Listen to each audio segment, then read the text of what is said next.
আসুন ছোটবেলায় ফিরে যাই। কবি সুকুমার রায়ের সৎপাত্র। শুনতে পেলাম পোস্তা গিয়ে তোমার নাকি মেয়ের বিয়ে।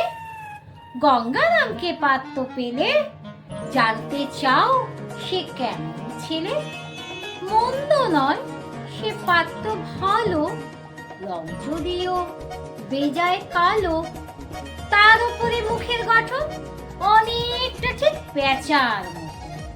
বিদ্যে বুদ্ধি বলছি মশাই, ধন্যী ছেলে অধ্যবসায়। 19টি বার ম্যাট্রিকে সে ঘায়েল হয়ে থামলো শেষে।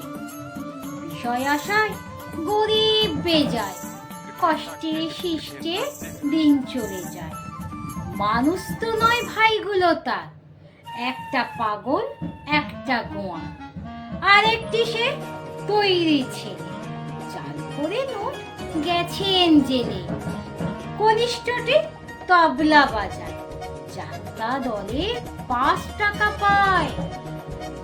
গঙ্গারাম তো কেবল ভোগে পিলের জ্বরার পাণ্ডু রোগে।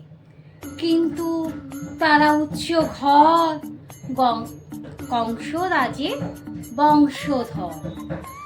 শ্যামলাহেরি বনগ্রামে কি যেন হয় গঙ্গারামে। যাই হোক, এবার পাত্র পেলে এমন কি আর মন্দ ছেলে।